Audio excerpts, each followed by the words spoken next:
Briggs. My design brand is called Erin Briggs Creative.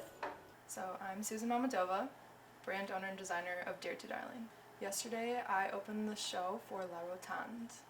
So the two producers, Ava and Emma, it was like their first time producing a show, and so I think they had a connection with Sarah Edwards, who's the CEO of Fashion Week. This wouldn't all be playing out if it wasn't for House of Saunders, Minnesota Fashion Week, and all of the teams that go help make that happen. But the whole premise of ours was emerging designers. It was their first show, which was really cool to see for some people. But the whole premise of ours was emerging designers. And then they also had a collaboration of different mediums. So there were artists, dancers, musicians involved too. Well, I think most fashion designers, when they're looking for inspiration, it rarely comes from other forms of clothing. It comes from architecture and art and just kind of the world around you. So it's really interesting to see how that inspiration pulls into a collection.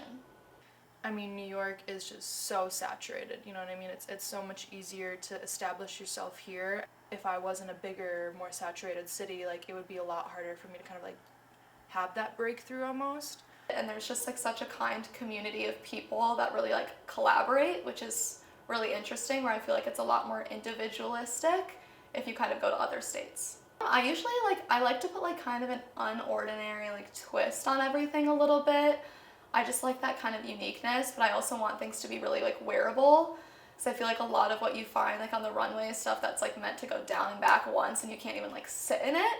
So it's kind of trying to find that marriage of creating this really unique piece with these embellishments, but also realistic that somebody could wear it out to a party or something like that.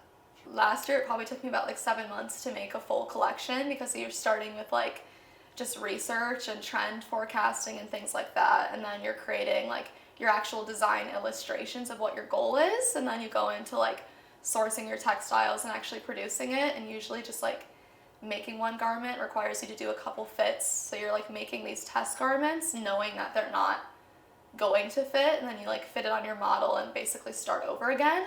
Yes, you cut and sew, you make the actual look, but even before you actually make the look, you have to design the look, pattern making, sketching, so it's where does that line kind of of creating to finish. And then once you actually cut and sew the look, you have to iron it 1,000 times, press it, hide all the cut all the little tags or strings hanging out, put on the little details and whatnot. But this show, we got told, I think late February, that we were doing it. So it was definitely I think my biggest challenge of okay, I have a month now to pull this together. From what I heard last is that we were the only show that sold out. And then I think within 12 hours of this media preview, it had sold out. And so I think all of us were just kind of in shock, because most of people didn't even get tickets for their friends and family yet. And so then they ended up opening up more tickets just for that standing room area, which got us to building capacity. Our show was so hot that everyone was texting all the designers, the producers, are there more tickets? Are there more tickets? And our amazing producers leveraged something, and they opened up standing seats too. I feel so honored and blessed to be part of this huge fashion movement that's happening in my hometown, because I felt it made it worth it.